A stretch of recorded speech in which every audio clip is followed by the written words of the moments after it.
오늘은 사무엘하의 마지막 장면입니다. 지난주에는 이제 21장 15절에서 22절을 봤죠.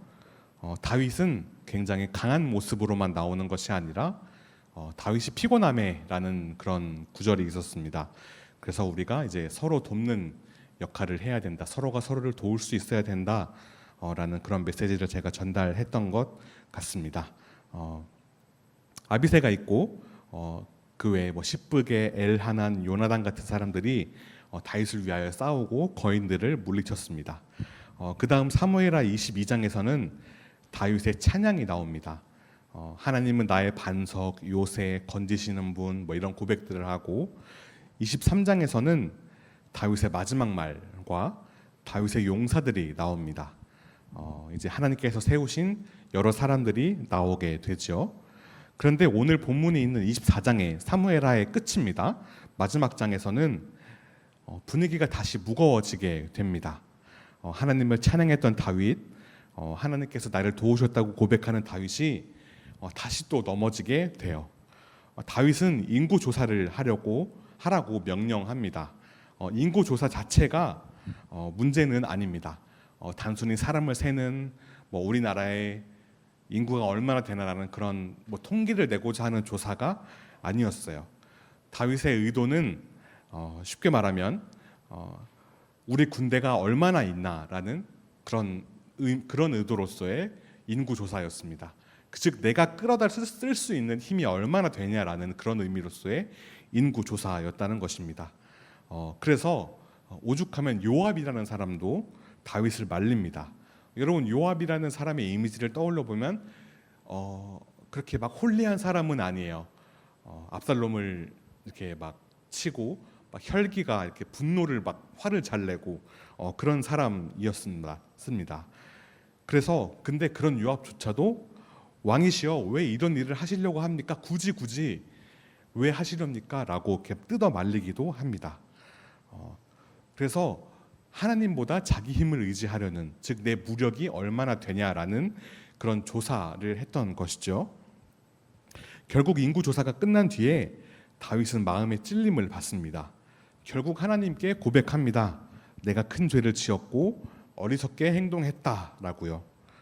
이스라엘에 전염병이 임했고 많은 백성이 죽게 됩니다.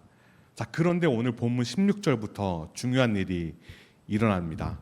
하나님의 사자가 예루살렘을 치려고 할 때 하나님께서 말씀하십니다. 그 정도면 됐다. 이제는 그만해라 라고요. 하나님께서는 죄를 넘어가시는 분은 아닙니다. 그러나 완전히 망하게 하시는 분도 아니시라는 것이죠. 그 재앙이 멈춘 곳은 아라우나의 타작 마당입니다. 여기서의 타작은 이렇게 때리는 그런 게 아니라 곡식을 터는 그런 의미로서의 타작입니다. 그런데 오늘 본문은 그곳이 하나님의 심판이 멈춘 자리, 다윗이 제단을 쌓는 자리, 예배가 세워지는 자리가 됩니다. 나중엔 이곳에 솔로몬 시대에 가서는 성전이 세워지는 장소로 연결되게 됩니다. 죄와 심판의 흔적이 있던 곳에 예배의 자리로 바뀐 것입니다. 오늘 말씀을 통해 세 가지를 나누겠습니다. 자, 지금부터 15분을 재세요. 네, 15분 안에 끝내도록 하겠습니다. 빡세게 집중해서 듣고 갑시다. 첫 번째, 하나님 앞에서 죄를 인정하는 것이 회개의 시작입니다. 17절을 보겠습니다. 제가 읽을 테니까 눈으로 따라와 주십시오. 다윗이 백성을 치는 천사를 보고 곧 여호와께 아뢰어 이르되 나는 범죄하였고 악을 행하였거니와 이 양 무리는 무엇을 행하였나이까? 청하건대 주의 손으로 나와 내 아버지의 집을 치소서 하니라. 그 밑에 두 줄, 나와 내 아버지의 집을 치소서, 그러니까 나를 징계하소서라고 이렇게 하나님께 고백하는 것입니다. 인구 조사에 대한 회개입니다. 물론 앞부분을 보면 이미 한번 죄를 고백하고 회개하는 장면이 나옵니다. 10절에 오늘 본문은 아니지만 이렇게 나와 있어요. 다윗이 백성을 조사한 후에 그의 마음에 자책하고 다윗이 여호와께 아뢰되 내가 이 일을 행함으로 큰 죄를 범하였나이다. 여호와여 이제 간구하옵나니 종의 죄를 사하여 주옵소서. 내가 심히 미련하게 행하였나이다 라고 이렇게 고백합니다. 다윗은 잘못을 깨닫고 하나님 앞에 진심으로 엎드립니다. 물론 애초에 죄를 짓지 않으면 가장 좋죠. 그게 베스트입니다. 그러나 죄를 지혜롭게 처리하는 것이 중요하다는 것입니다. 애초에 죄를 짓지 않으면 가장 좋지만 그 죄를 어떻게 다루고 처리하느냐가 가장 더 중요한 부분이라고 할 수 있겠죠. 다윗의 가장 큰 역사, 아니 흑역사 뭐가 있을까요? 바로 밧세바 사건입니다. 그 정말 성범죄라는 것은 정말 끔찍한 것이죠. 나단 선지자가 다윗의 죄를 책망합니다. 책망이라는 것은 혼냈다는 것이죠. 다윗은 왕입니다. 다윗은 여러분 왕이에요, 왕.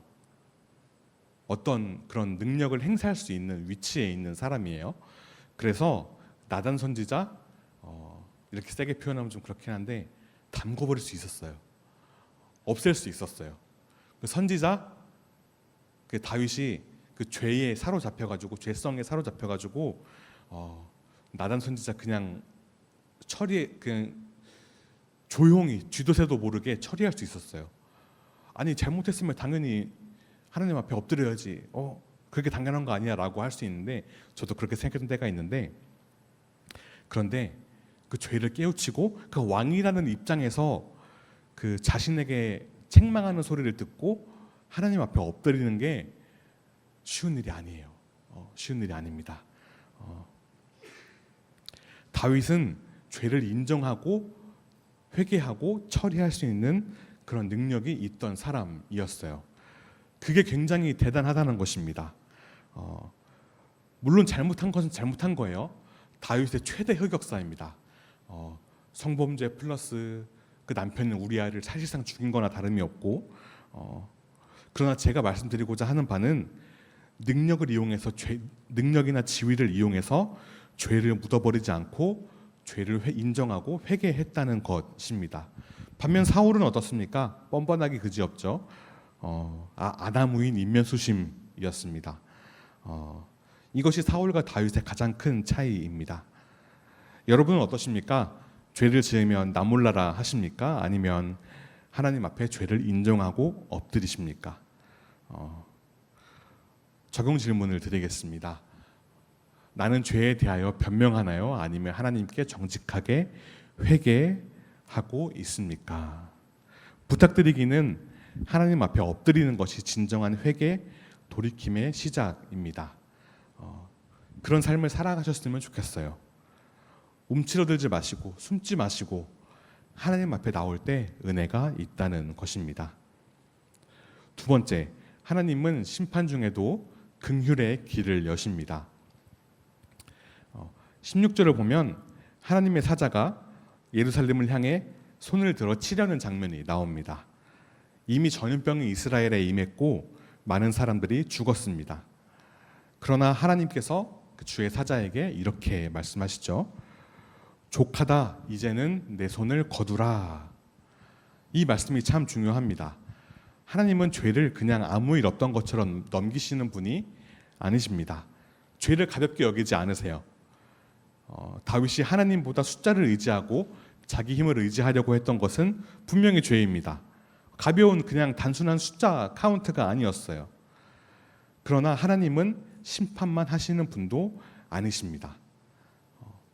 그래서 예루살렘이 더 큰 재앙을 당하려는 순간 하나님께서 족하다, 이제는 내 손을 거두라. 쉽게 말하면 충분하다, 이제 그만해도 된다라고 말씀하십니다. 여러분, 우리는 하나님을 오해할 때가 있어요. 여러분들이 이렇게 생각해서 이렇게 말해서 미안해요. 나이가 어릴수록, 물론 어른들도 마찬가지지만 사랑의 하나님만을 강조하시는 분들이 되게 많아요. 사랑의 하나님만 알고 싶은 분들이 되게 많아요. 그런데 하나님은 심판하기도 하십니다. 뼈 아픈가요? 근데 어쩔 수 없어요. 하나님의 그런 성품을 갖고 계신 분이에요. 반대로 하나님을 너무 무섭게 생각하는 분도 있습니다. 내가 잘못했으니까 하나님은 나를 싫어하실 거야. 나는 끝났어 라고 생각하는 사람이 있습니다. 저도 그런 불안감을 느꼈던 때가 있었어요. 이건 역시 잘못된 생각입니다. 하나님은 죄를 미워하시지만 회개하는 사람을 버리시는 분도 아닙니다. 오늘 본문이 바로 그것을 보여줍니다. 다윗의 죄는 분명히 심각했습니다. 그러나 하나님은 재앙을 멈추시고 돌이키셨습니다. 하나님은 죄를 그냥 넘어가시는 분은 아니지만 돌아오는 사람에게 긍휼, 은혜를 베푸시는 분입니다. 그래서 오늘 본문에 족하다라는 말은 은혜의 말입니다. 심판이 끝없이 계속되는 것이 아니라 하나님께서 은혜로 멈추게 하시는 것입니다. 우리는 이 말씀을 보면서 예수님을 바라보아야 합니다. 다윗 시대에는 제단을 쌓고 제사를 드렸을 때 재앙이 멈추었습니다. 그런데 예수님의 십자가로 인해서 우리가 백성과 하나님 사이의 관계가 회복이 되었어요. 그 휘장이 이제 갈라졌다고 하죠. 이제 예수님을 통해서 하나님과 우리의 사이가 화해되었다고 그렇게 표현을 합니다. 주님의 은혜를 붙들고 하나님께 돌아갈 수 있는 우리가 되었다는 것이죠. 그러므로 여러분, 잘못했을 때 변명하지 마세요. 그렇다고 도망가지도 마세요. 돌아오세요. 하나님은 죄를 다루시지만 긍휼로 은혜로 회복의 길을 여십니다. 적용 질문을 드리겠습니다. 나는 심판 중에도 하나님의 은혜를 믿으십니까? 은혜를 믿으셨으면 좋겠습니다. 세 번째, 마지막으로 참된 예배는 마음을 드리는 것입니다. 18절을 보면 선지자 갓이 다윗에게 말합니다. 올라가서 갓이 다윗에게 아라우나의 타작마당에서 여호와를 위하여 제단을 쌓으소서, 가서 예배 드리라는 것입니다. 다윗은 하나님의 말씀에 순종해서 그 갓의 말을 듣고 아라우나의 타작마당으로 올라갑니다. 원래 특별한 장소는 아니었어요. 그냥 곡식을 터는 곳이었습니다. 알곡과 쭉정이, 그러니까 열매와 껍데기를 버리는 곳이었습니다. 그런데 하나님께서 그곳에서 재앙을 멈추셨고 그곳에서 다윗이 제단을 쌓고 예배를 드리게 하셨습니다. 아라우나는 다윗이 온 것을 보고 말합니다. 왜 오셨습니까? 다윗은 그곳을 사서 하나님께 예배를 드리고 전염병이 그치기를 원한다고 말합니다. 그러자 아라우나는 아주 좋은 제안을 합니다. 22절에 뭐라고 나와 있냐면, 왕이여, 22절을 그냥 쭉 한번 훑어보세요. 쉽게 말하면, 왕이여 그냥 가져가십시오. 소도 드리고 나무와 쓸 기구들도 드리겠습니다. 다 드릴 테니 하나님께 제사를 드리십시오 라고 말합니다. 겉으로 보면 굉장히 좋은 제안입니다. 다윗 입장에서는 편하게 예배 드릴 수 있는 기회였습니다. 땅도 공짜고요, 재물도 공짜고요, 필요한 기구들도 다 공짜였습니다. 그러나 다윗은 그 제안을 거절합니다. 그렇지 않다. 내가 값을 주고 너에게서 사겠다. 값 없이는 내 하나님 여호와께 제사를 드리지 않겠다. 이 말이 오늘 메시지의 세 번째 메시지의 핵심입니다. 다윗은 거저로 예배의 모양을 갖추고 싶지 않았습니다. 어차피 하나님께 드리는 거니까 남의 것으로 드려도 되겠지라고 생각하지 않았습니다. 그래서 값을 치르고 드리겠다고 말하는 것입니다. 단순히 헌금하라는 설교는 아니에요. 제가 헌금하라는 말이 아닙니다. 이 본문을 그렇게 적용하면 우리의 이해 폭이, 신앙의 해석 폭이 너무 좁아져요. 핵심은 이겁니다. 참된 예배는 마음이 들어가는 겁니다. 마음이 들어가는 것입니다. 참된 예배는 내 순종이 들어가는 것입니다. 우리는 예배를 드릴 때 가끔 이런 마음이 들어요. 뭐 그런 친구들이 있을 수 있겠지만 부모님 때문에 끌려왔다.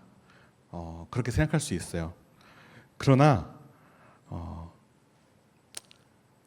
남의 믿음에 그렇게 묻어가서 드리는 시간은 물론 하나님께서 그것도 받으시고, 그럼에도 하나님께서 음성을 들려주셔서 갑자기 변화가 되고 뭐 그런 일도 있지만 대체로 그냥 왔다 그냥 가는 사람이 너무나 많아요.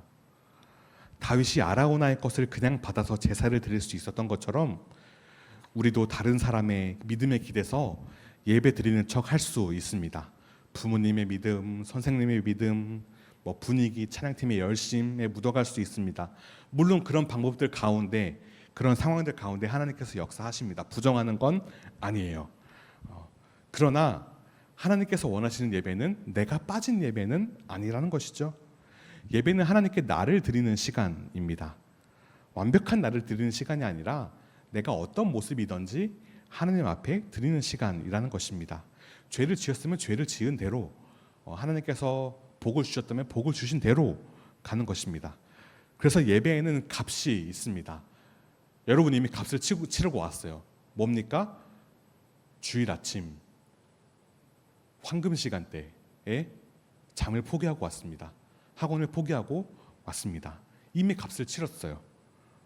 물론 더 나아가서 마음을 드리면 더 좋습니다. 그러나 이미 충분히 대단하다는 거. 주일 아침 9시에 멀리서 오는 친구들은 파주에서까지도 오는 걸로 제가 알고 있는데, 파주 고양시 뭐 이렇게 오는데 제가 뭐 잠깐 5분 10분 늦었다고 제가 뭘 할 수가 없어요. 왜냐하면 그거 자체로 너무 대단한 거니까. 이 시간에 앉아 있는 것 자체가 진짜 말이 안 되는 거예요, 여러분들. 제가 듣기 좋으라고 여러분 이렇게 막 이렇게 억지로 하는 게 아니라 진짜입니다. 어쨌든 그래서 예배에는 값이 있습니다. 찬양할 때 우리가 그런 부끄러움을 내려놓고 마음을 드리는 것도 예배고요. 하나님께서 싫어하시는 그런 어떤 습관이나 버릇들을 끊기로 결단하는 것도 값입니다. 상처 준 것을 회개하고 사과하는 것도 값입니다. 다윗은 값없이 드린다고 하지 않았습니다. 우리도 이 고백이 필요합니다. 지금 우리가 예배 시스템이 있죠. 주보의 순서가 있죠. 그거에 묻어가서 그냥 왔다 그냥 가지 않았으면 좋겠어요. 마음을 드리는 시간이 되었으면 좋겠다는 것입니다. 그래서 제가 늘 하는 기도 중에 하나가 그냥 왔다 그냥 가지 않았으면 좋겠다예요. 그리고 우리는 여기서 예수 그리스도로 연결을 해야 한다는 것입니다. 다윗은 값을 치르고 하나님께 예배 드렸습니다. 예수님은 당신의 목숨을 값으로 내어 주셨습니다. 우리가 하나님께 나아갈 수 있었던 이유는 우리가 잘해서가 아니고요. 예수님께서 십자가에 달려 돌아가셨기 때문에 하나님과 우리가 극적으로 화해가 된 것이라는 거죠. 그러므로 우리의 예배는 은혜에 대한 반응입니다. 예수님께서 가장 귀한 생명을 내어주셨기 때문에 우리도 하나님 앞에 진심으로 나아갈 수 있어야 한다는 것입니다. 예배는 그냥 앉아있다 가는 시간이 아닙니다. 마음을 드리고 회개를 하고 죄를 고백하는 시간이 되어야 한다는 것이죠. 적용 질문을 드리겠습니다. 나는 예배를 그냥 왔다 가나요? 아니면 마음을 드리나요? 부디 마음을 드릴 수 있었으면 좋겠어요. 부탁을 드리겠습니다. 말씀을 정리하겠습니다. 오늘 다윗의 모습을 통해 어떤 다짐을 하십니까? 여러분 신앙생활을 하면서 가장 중요한 것 중에 하나는 죄를 처리하는 능력입니다. 죄를 인정하지 않거나 더 큰 죄로 덮거나. 누가 있어요? 다윗이 더 큰 죄로 덮었죠. 밧세바에게 몹쓸 짓을 하고서 남편 우리아를 전쟁터 맨 앞에 나가서 보내버려서 그렇게 해버렸잖아요. 더 큰 죄로 덮는 것 최악입니다. 심판이 무서워서 하나님 앞에 나오지 못하는 것, 그것도 아쉬워요. 하나님 앞에 엎드릴 때의 진정한 회개와 회복에 있는 것입니다. 회개는 돌이킴입니다. 방향을 바꾸는 거예요. 그리고 하나님은 심판하심과 동시에 사랑의 하나님이십니다. 심판만 하시거나 사랑만 하시지도 않습니다. 죄를 지우시지만 흔적이 남게 하세요. 흔적이 남지만 지우지 않으시는 분도 아니십니다. 완전히 지우면 사랑만 강조되고요. 지우지 않으면 심판의 하나님이 아니기 때문입니다. 우리는 이걸 어려운 말로 공의라고 합니다. 그냥 쉽게 말하면 공식적으로 의로우신 분입니다. 네. 그리고 마지막으로 여러분의 예배를 진심으로 드릴 수 있길 바랍니다. 뭐 부모님 따라왔던지 스스로 왔던지 상관없어요. 그냥 뭐라도 예수님에 대해서, 하나님에 대해서 알아가고 그게 여러분의 삶을 변화시켰으면 좋겠어요. 그래서 준비했습니다. 뭐다? 두둥 여름 수련회다. 돌아오는 금요일 여름 수련회, 예수님을 따르는 사람들 나의 하나님 만나기라는 주제입니다. 부모님이 하나님이 아니라 나의 하나님을 만나고 여러분들의 믿음을 가질 수 있도록 최대한 도울 것입니다. 기도하고 찬양하고 예배드리면서 하나님을 만나는 시간을 우리가 가지려고 합니다. 그래서 여러분들이, 저와 선생님들이 올바르고 건강하게 신앙생활하는 믿음의 사람이 될 수 있기를 축복합니다.